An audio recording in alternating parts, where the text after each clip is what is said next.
Hey everybody, welcome to week 5 of my NHL player rankings Montreal Canadiens version.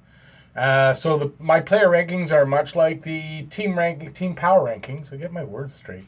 For either whatever sport you like, it's the same thing. So you rank all the teams weekly, how they go up and down based on how they're playing, wins and losses, all that kind of stuff. I translated that to players. For the Montreal Canadiens, we got 24 spots, and we see how everybody moves up and down every week. So that's right here at Talking Habs, where everything's dedicated to the Habs and all things hockey. If you want to see more videos from me, head down there, subscribe, ring the notifications bell. While you're on your way down there, if you like the video, give a thumbs up, and you can leave any comments about my rankings and how you would do it, or whatever you want to comment on in the comment section below. Okay, so we can get right into it. Just a note, when I'm going to get a nice standing whiteboard. When that happens, I'll be able to show you last week's, standings. Until then, I can't really. So we're going to lead off with, we've got 2 injured players in Byron and Drouin, so they're going to be on the bottom. And we have another new addition, and that's Gustav Olofsson, who's replacing Folin on the roster, I believe, because Folin, I heard, is in Laval on a conditioning stint. So we got Byron, Drouin, and Gustav Olofsson. Olofsson played 2 games. He got 0 points and -3 with 1 shot. So with numbers like that, I mean, he didn't really make much of a difference. Although he didn't really hurt himself, like he wasn't exposed or anything. And so I put him there at 22nd. Next up, I'm going to stop for a sec. In an effort to not run too long, I'm going to do 3 at a time. So we have Riley at number 21. We have Kincaid moving, I'll tell you how many spots, at 20, and Kulak at 19. So Riley, he moves down 1 spot. He was 0-1-1. So that's 1 assist for 1 point.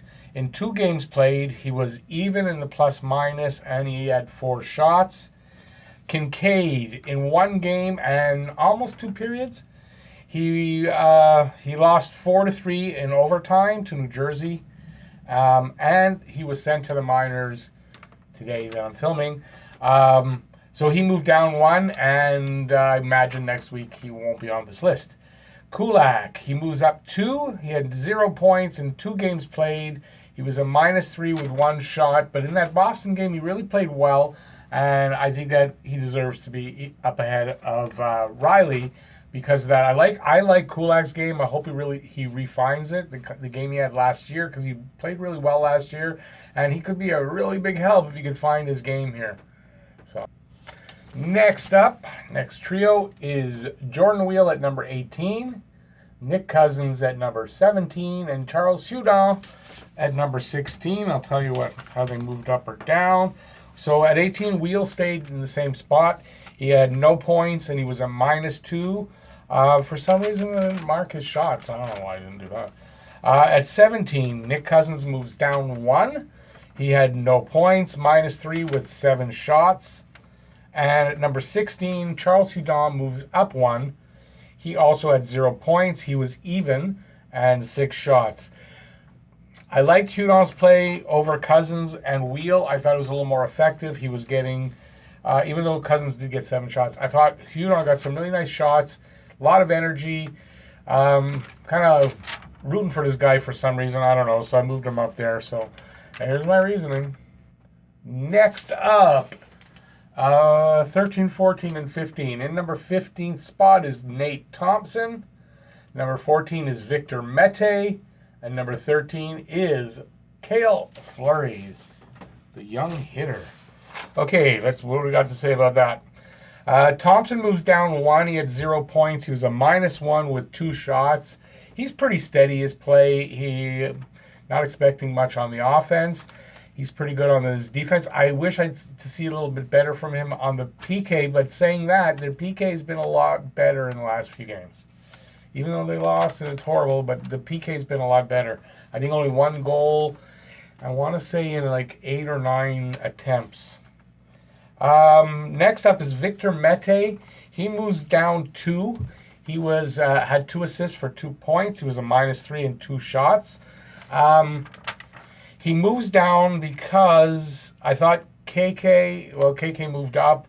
I just thought in general, he wasn't spectacular or anything. Steady, moved him down. And also, if you haven't heard, Victor Mete will be out for 2 weeks minimum with an ankle injury. They announced that today too. So Victor Mete out for 2 weeks. It'll probably just drop him down. He's obviously not going to go off the list. Okay, next up, staying in the same spot with 0 points, -3 and 2 shots is Cale Fleury. He didn't do much either. None of the bottom guys did. But I like the fact that they moved Fleury up in the Boston game to play with Weber.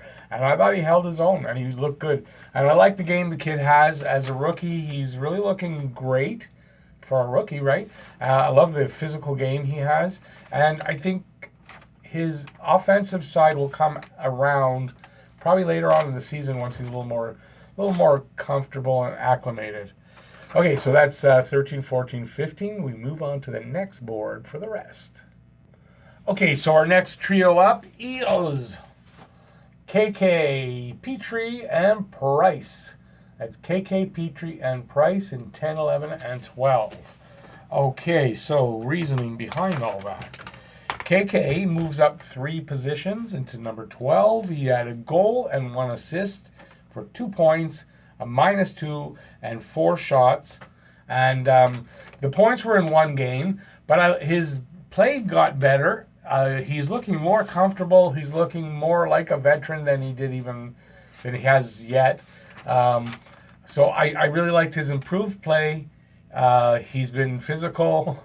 He's been doing kind of everything. His defense kind of fell off a little bit, but it's starting to come back around already.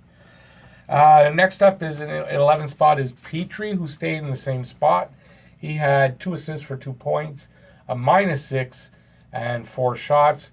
There was no reason for anybody behind him to be ahead of him, and he didn't really do anything to move up. He actually made some pretty boneheaded passes. One directly led to a goal, if I'm correct, on, I said the New Jersey game. And, so he just didn't move. In number 10 is Carey Price. He moves down 3. He went 0-2 and 1. What was that? 4+ goals against. So his goals against in those 3 games was over 4 goals. He faced 79 shots against and made 66 saves. Not the same Carey Price we're used to. Not totally his fault, but he has to take some of the blame for what's happening, but definitely not the blame on Carey Price. I thought he made some really good saves too. He doesn't look exactly the same. I don't know how to put my finger on it. So anyways, he moves down 3 into 10. And next up in 7, 8, 9 is in number 9, Ben Sherratt. Number 8, Artturi Lehkonen. And number 7, Philippe Bucamdano. Okay, so we'll start with Sherratt. Sherratt, he moved up 1 spot. He had 0 points. He was even, and he had 16 shots. First of all, being even in those 4 games, that's just one thing right there. I thought the second game against Boston, I thought he was quite good. I really liked his game. I guess that's yesterday because I'm filming this the day after the Boston game. So that's the reason I moved him up 1. I thought he had a really strong game there. And just the fact that he's even when they were so badly outscored and all that stuff. So there you go. Artturi Lehkonen stays the same at number 8. He had 1 goal for 1 point. He was a -2, and he had 7 shots. I didn't move him up or down because I thought he wasn't scoring like he did the previous week, but he still had a goal, I think, behind the scenes, you could say, away from the puck. Lehkonen does a lot of little things that people don't really notice that are really good and helpful, and I like his game that way. I like his all-around game, so he stays the same. It's going to stop. Next up is, like I said, Bucamdano. Philippe Danault went down 1 spot. He had 2 assists for 2 points. He was a -2, and he had 4 shots. I didn't move him down as a punishment, really. I think it was more because just how everybody else on the top moved around. Yeah, so there you go. So next up, top 6. Okay, next up, our next 3, 4, 5, and 6. Armia, he's in number 6. Max Domi is 5th. And Brendan Gallagher, the heart and soul of this team, is in number 4. Let's see how they moved up or down. So up 3 spots is Yoel Armia. He had 3 goals and for 3 points. He was also even, and he had a whopping 25 shots in the 4 games. He had 9 shots versus Philadelphia and 7 versus Boston. Yoel Armia is having his breakout season. I hope he just keeps this up all year. He's wonderful to watch play. He breaks up plays, gets sticks there, and he's very dangerous at all times. So I really love his game, and he moved up 3 spots. Max Domi moved down 3. He had 1 assist for 1 point. He was a -6, and he had 10 shots. Domi, something off this year. He's definitely not on pace to get the points that he got last year. So I wasn't one of them who said he was going to have a drop-off. Well, he's having a drop-off. He's going to need to score a ton just to keep up with what he did last year. Next up, at 4th position, is Brendan Gallagher, who moved up 1. He had 1 goal, 1 assist for 2 points. He was a -3, and he had 22 shots, which is second to Armia. Gallagher usually has the most shots. So I think Gallagher, just playing Gallagher's game, he hasn't really changed. I really liked the game he played against Boston yesterday. Only would have scored on that breakaway, would have changed that game completely. So, yeah, he moved up 1 spot. Okay, so we're at the top 3 now, so let's get right to that.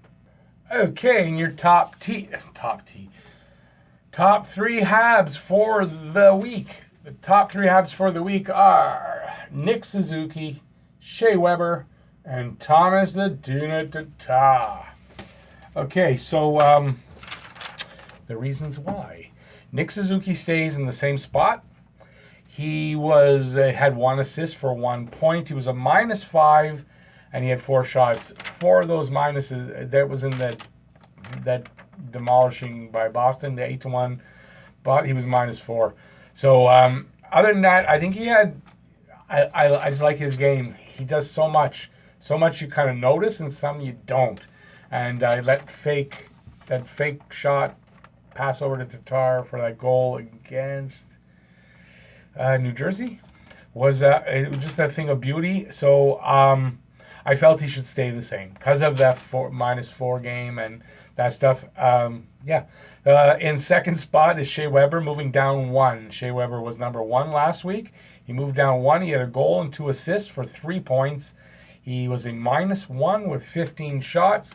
I thought Weber was really good most of the time. He had 1 game where he actually didn't play very good at all. He made the wrong read on, I guess, the New Jersey game on a 2-on-1, stuff like that. So I moved him down only 1. I didn't keep him in first. In first, as you saw, is Thomas the Tuna Tata. He moves up 3. He was in 4th last week. He had 2 goals, 2 assists for 4 points. He was a -4 with 10 shots. His overall play was just steady. Scored. He still got his points. And, I think he deserved to move up into first spot. Weber was there last week, but I think he had a slight drop-off in play, so I didn't really feel he should stay in first. Suzuki having a slight drop-off in play, but not enough to move him around. And Tatar, I think just Tatar's having a wonderful season. He's leading the team in points, which is hard to imagine that he might do that and actually lead this team. And maybe he'll get 60, 70 points, which is well above his best, which was last year at 58 points. I think he's on pace for something like 70 points, something like that. Anyway, so there's my rankings. That's how they go. Check in next week for week 6, and we'll see how those change. They are playing 3 games this upcoming week. By the way, this was based on 4 games. They had 4 games last week. Usually, and that's not 4. That's 4. They usually have 3, which they have 3 upcoming. A difficult game against the Islanders. They play Colorado, and then the next night play the Rangers. So we're talking Tuesday, Thursday, and Friday. The Islanders and Colorado are at home. The Rangers is on the road. So again, back-to-backs. I guess we're going to have to see if we're going to see Caden Primo in here. And I have a feeling if we're going to see Caden Primo, we're going to see him against the Rangers. That's my feeling. We'll see how that works out. So I hope you enjoyed this. If you liked the video, give it a thumbs up. And while you're on the way down to do that, you can give a subscribe and ring the notifications bell. And that's going to get you your daily fix of Blue Blanc Rouge from Talking Habs. And yeah, don't forget, leave any comments you may have about the video, about who you think I got wrong and where you would correct me. And I check out all my comments, always do. And that's it. So till next week. Is anything special next week? I don't know. Till next week, go Habs, go! Let's do better, and let's hope the best for Caden Primo, because I hope, as a young kid like this, considering the mess that's going on here right now in Montreal, I hope it doesn't affect him in a bad way. So, yeah, see you next video. Bye, y'all.